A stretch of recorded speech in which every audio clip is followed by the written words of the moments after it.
तुम मुझे यूं बुला ना पाओगे, हाँ तुम मुझे यूं बुला ना पाओगे,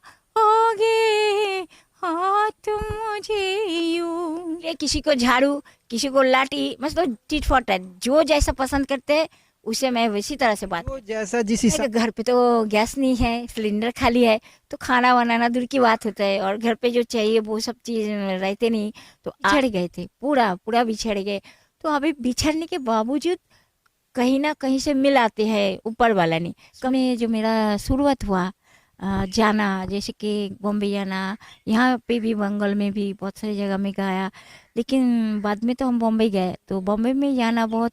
एक प्यार का नगमा थी, मौजों की रवानी थी, एक प्यार का नगमा थी, मौजों की रवानी थी, जिंदगी हमारे साथ रानू मंडल जी हैं, पहली बार तो आपका बहुत बहुत शुक्रिया। आपसे भी मिलकर बहुत खुशी हुई। हम यहाँ पे मिले थे ना, आप और हम हैं, जबकि आप उसी समय में 1500, मतलब 5,000 दे के गए थे। यहाँ पे बैठ के हम बात, और वो मोबाइल भी आप दिया था मेरे हाथों पे। वो मोबाइल जब न्यू, तब आप निकाल के मेरे हाथों पे दिया था उस बारांदे पे, और उसका वीडियो भी बनाए, क्योंकि सबको मालूम होना चाहिए मोबाइल आपके पास से मेरा हाथ में आया था। ये बात तो सही है, लेकिन इस बात को, इस चेहरा को याद करना बहुत कठिन हो गया था, क्योंकि इतने सारे इंसान आते कि उन उसके बगैर, मतलब उनके लिए जब मुझे भूल जाती हूँ, मतलब आपका जो शक्ल वो मैं बिल्कुल भूल गई थी, जो आपने। अब समय बीतता है, समय के साथ कुछ कुछ दिक्कतें होती हैं, थोड़ा सा इनको भी याददाश्त की प्रॉब्लम होती है, उम्र के हिसाब से सब कुछ होता है समय के साथ। और बहुत सी ऐसी चीज़ें हैं जिनको याद रहती है। और आज भी आवाज़ की बात करेंगे तो आवाज़ में वही सुरीलापन है, और जो एक समय में हुआ करता था, उस समय उनका एक गाना काफ़ी फेमस हुआ करता था। एक बार मैं इनसे बोलूँगा कि एक बार उस गाने को ज़रूर गुनगुना दीजिए। जो गया वही गाना। जो सबसे पहली बार आपने गुनगुनाया था, जिस गाने से आप फेमस हुई थी। शॉर्ट पिक्चर का। एक प्यार का नगमा थी, मौजों की रवानी थी, एक प्यार का नगमा थी, मौजों की रवानी थी, जिंदगी। एक्चुअली हिमेश जी मुझे नहीं बुलाया, उन्होंने तपन जी को, और क्या था जो वायरल किया था अतुल, उन लोगों को। और कुछ भी नहीं, तेरी मेरी कहानी है, एक प्यार का नगमा थी, ला ला ला ला ला ला ला ला ला ला ला ला। कुछ पाकर खोना था, कुछ खोकर पाना था, जीवन का मतलब तो आना और जाना था, दो पल के जीवन थी, एक उम्र चुराना था, जिंदगी और कुछ भी नहीं, तेरी मेरी कहानी है, एक प्यार का नगमा है। शुक्रिया। और बहुत सुंदर आवाज़ है, काफ़ी सुरीली आवाज़ है। और इतनी बढ़िया आवाज़ होने के बावजूद, बॉलीवुड में इतना नाम कमाने के बावजूद, आज रानू मंडल अभावों में अपना जीवन व्यतीत कर रही हैं। अगर यहाँ पर अगर आप देख रहे होंगे, ये पूरा इनका घर है, इस तरीके से यहाँ पर ये रहती हैं। और अगर मैं आपको उधर भी दिखाऊं तो देख सकते हैं, ये इनका घर है जो काफ़ी वर्षों से ना इस पे रंगाई पुताई कुछ भी नहीं है। और शायद बिजली आती है कि नहीं, बिजली आती है, बिजली आती है, बिजली आती है यहाँ पर। और अगर आप देखेंगे तो बहुत अभावों में व्यतीत हो रहा है इस तरीके से। सरकार की तरफ से आपको कोई फैसिलिटी वगैरह यहाँ पर जैसे आप इतनी फेमस थी, सरकार आपके लिए कुछ मदद नहीं कर रही है? ये सरकार नहीं कर रहे हैं, मगर मेरा जो मालिक है वो तो मुझे नहीं भूलता है ना। मालिक आपका कौन है? ये नदी के जो सबका मालिक है वो, का मालिक है। तो वो तो मुझे नहीं भूल सकता। कि वो अपने माँ बाप, अपने पिता, अपना दुनिया का जो भी रिश्ता होता है मगर सब भूल सकता है, मगर वो कभी नहीं भूल सकता। उसका गारंटी है कि वो कभी भूलेंगे नहीं।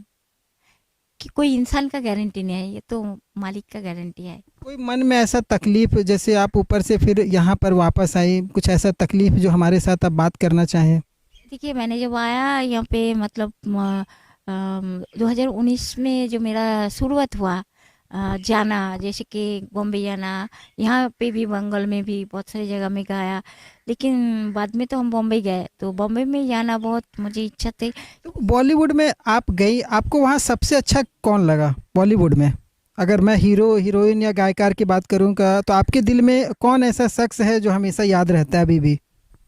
बॉम्बे में एक्चुअली मेरा तो एक कहानी अधूरा वहाँ रह गई। बिकॉज हम जब बॉम्बे में थे तो हम एक परिवार फैमिली थे, मगर जब वो ब्रोकन हो गया था उसके बाद हम जैसे बिछड़ गए थे, पूरा पूरा बिछड़ गए। तो अभी बिछड़ने के बावजूद कहीं ना कहीं से मिल आते हैं ऊपर वाला ने, कभी तोड़ते हैं कभी जोड़ते हैं, इसी तरह का जिंदगी चलते ही रहता है हमेशा। हिमेश रेशम। एक्चुअली हिमेश जी मुझे नहीं बुलाया, उन्होंने तपन जी को और क्या था जो वायरल किया था अतुल, उन लोगों के द्वारा मुझे लेके आया। क्योंकि मुझे नहीं मालूम था कि हिमेश जी ने मुझे बुलाया, लेकिन तपन ने ये बात बताया कि अभी तुम वो लता जी का दूसरे का गाना नहीं गाओगे, खुद का गाना गाओगी। क्योंकि ये जो गाना वो तो नया गाना जो तेरी मेरी, तो ये गाना जब मैं हिमेश जी के साथ गाई हूँ, यानी उन्होंने मुझे सिखाया और मैंने गाई, तो हमने दोनों ही डुएट गाना गाई। तो मतलब ये है कि हम दोनों ने जब गाया तो एकदम बिल्कुल अलग गाना है वो हर गाना से। और उनके अंदर जो थे वो तो थे मीन्स वो तो हर जगह पे है। और मेरे तो वो जो है मालिक, तो उनके द्वारा वो मालिक काम किया, जिसके वजह से उन्होंने रोया था वहाँ गाना सुन के। जैसे कि मैंने ये गाना गाया तो उन्होंने रोया उस गाना जी कि वो कौन सी गाना था जो आपने गुनगुनाया था, जिस गाने को गुनगुना करके आपको बुलाया गया था? ये जो गाना मैंने गाया वो जो शोर पिक्चर का एक प्यार का नगमा था, वो जो गाना मैंने गाया वो गाना के द्वारा तो वायरल हुआ था। मगर उनके साथ मैंने और कुछ 2 गाना गाया, शायद वो कुछ नया या फिर जुना। लेकिन उस गाने को मैं तो भूल ही चुका, क्योंकि मुझे और वो गाना सुनाई नहीं दिया।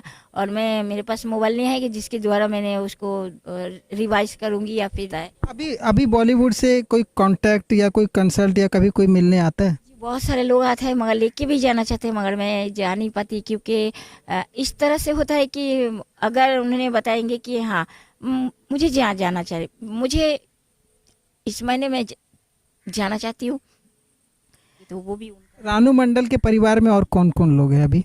फिलहाल तो मैं ही हूँ घर पे। हाँ जी। अभी रानू मंडल खाना खुद से बनाती हैं या? एक्चुअली क्या है कि घर पे तो गैस नहीं है, सिलेंडर खाली है, तो खाना बनाना दूर की बात होता है। और घर पे जो चाहिए वो सब चीज़ रहते नहीं। तो आज तो संडे का दिन मैंने बिरयानी खाई, क्योंकि आज तो मैं चाहती हूँ संडे का दिन मैं खाऊंगी बिरयानी। और कोई दिन मिले या ना मिले, लेकिन आज का दिन अगर नहीं मिलते तो मुझे गुस्सा आ जाता है, पता नहीं क्यों, मगर बहुत गुस्सा आता है। क्योंकि मैं ये बात को सबको मालूम करना चाहती हूँ कि जो मालिक हम इंसान को बनाया उनको याद करके हम उनके लिए हम आज का दिन मनाना चाहते हैं। तो ये लेकिन कोई हिम्मत नहीं है किसी इंसान को यहाँ पे रहने का। बॉलीवुड में आप गई, आज बॉलीवुड की जो हालत है वो बहुत ख़राब हो चुकी है। फिल्मों का बायकॉट, लोग फिल्म देखना पसंद नहीं कर रहे हैं। आपने इन चीज़ों को सुना? सुना है कि मगर क्यों, कुछ तो बात है। आखिर क्यों ऐसा क्यों होता है? इंसान पिक्चर देखना कितना पसंद करते हैं, उनको अच्छा मतलब अच्छा लगता है कि कोई हर रोज ड्यूटी जाके बोलो या काम पे बिजी रह के कुछ अपने लिए कुछ समय देते हैं, पिक्चर हॉल में जाके पिक्चर देखते हैं। मगर क्यों नहीं होता पिक्चर मतलब ऐसा पिक्चर मूवीज बोलो या फिर पिक्चर क्यों नहीं हो रहा? क्यों देखना पसंद क्यों नहीं करते? तो कुछ तो वजह होगा। ये तो बॉलीवुड वाले जाने, आप उनसे जुड़ी हुई हैं, आपको भी ये चीज़ पता होना चाहिए कि क्यों फिल्में लोग देखना पसंद नहीं कर रहे आज के समय में। आज तो हम बात कर रहे हैं आप लोगों से, मगर हमें तो इस तरह से नहीं है कि मैं अलग से या फिर पर्सनली से मैं उनके साथ बात करती हूँ, तो ही मैं मुझे मालूम होगा ना। जैसे कि मैं आपने मोबाइल दिया, अभी मैंने बोला, शायद उस इंसान ने जो जिसने मुझे मोबाइल दिया उसका मन अभी अभी आप यहाँ अकेले रहती हैं, काफ़ी लोग दूर दूर से मिलने आपके पास आते हैं, बहुत दूर दूर से लोग आपसे मिलने आते हैं, आपके गानों को सुनने में आते हैं, सुनने को आते हैं।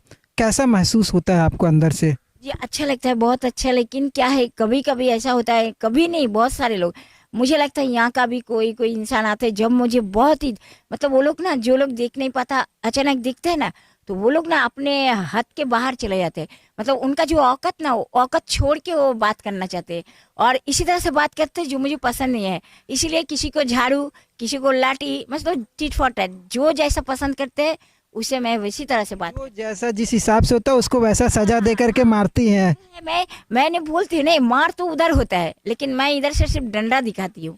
मार उधर होता है, क्योंकि वो जो दिखाता है ना उधर, वो तो मैंने उनको नरक बोलता है, नरक, नरक समझ। आज भी ठीक है, सब कुछ है यार, अपनी जगह पे अभावों में जिंदगियां गुजरती हैं लोगों की। बहुत ऐसे कलाकार बॉलीवुड में हुए और जो आज भी बहुत गुमनामों सी जिंदगी जी रहे हैं, और यहाँ पर वही हाल रानू मंडल जी के साथ भी है। अ, एक छोटा सा सपोर्ट अगर लोगों का इनके प्रति मिले तो एक अच्छा जीवन अभी भी व्यतीत कर सकती हैं, जो कि अभावों में अभी ज़िंदगी गुजर रही है। इसको सुधारा जा सकता है, इसे हम आप मिल करके सुधार सकते हैं, इन चीज़ों को बढ़िया बना सकते हैं। क्योंकि आखिर है तो ये एक समाज की ही महिला, जो अपने हुनर के बल पर और अपने काबिलियत के बल पर लोगों के सामने आई, और लोगों के सामने इन्होंने अपनी काबिलियत को दिखाया, और आज एक गुमनाम सी ज़िंदगी यहाँ पर जी रही है। अब देख सकते हैं काफ़ी अभाव है यहाँ पर, सुविधाओं का खास करके। और मेरी योग्यता, मेरी टैलेंट की दुश्मन है वो, जो भी कुछ करते हैं, वो जो दुश्मनी करते हैं वो सिर्फ मेरे टैलेंट और मेरी योग्यता की दुश्मनी है। बाकी अभी हाल फिलहाल में एक चैनल आया था आपके पास में, काफ़ी चैनल वगैरह आते हैं जो काफ़ी नेगेटिविटी चला देते हैं कि अरे रानू मंडल इस तरीके से कर रही है। बहुत सारी बातें करते हैं जो कि मुझे सुनना भी पसंद नहीं होता और दिखना भी नहीं। लेकिन वो लोग अगर उस तरह का है तो हमें कुछ नहीं करना, उनको क्या किस तरह से मार मार के सुधरना है, और वो मालिक के हाथ पे है। बस लास्ट आपसे एक प्यारा सा गुनगुना दीजिए जो आपका सबसे फेमस हो, जो आपके अंदर से आवाज़ निकले, जो दिलों की आवाज़, जो आपने सुर में बात की, वो एक आवाज़ आपकी बस लोग सुनना चाहते हैं आपकी। ठीक है, तो फिर ये गाना है, ये मैं रफ़ी जी का एक गाना गा दी। तुम मुझे यूं बुला ना पाओगे, हाँ तुम मुझे यूं बुला ना पाओगे, हाँ तुम मुझे यूं जब कभी भी सुनोगे गीत मेरे, संग संग तुम ये गुनगुनाओगे, हाँ तुम मुझे यूं बुला ना पाओगे, हाँ तुम मुझे यूं। बहुत सुंदर है, बहुत सुंदर आवाज़, बहुत सुंदर, आज भी वही सुरीली आवाज़ है। और यहाँ से फिर हम लोग निकलते हैं, काफ़ी अच्छी आवाज़ है इनकी। और बस यही है कि लोग जहाँ तक भी ये वीडियो जाए लोग मदद करें, और एक गुमनामी में जो ज़िंदगी गुजर रही है उसको एक मेन सड़क पर लेकर के आएँ, इनकी ज़िंदगी को एक ऐसे अंधकार से निकालने की कोशिश करें जहाँ पर इनकी जो बची कुछ ज़िंदगी है वो सारे अभावों से दूर हो चुकी है, वो यहाँ पर सही हो सके।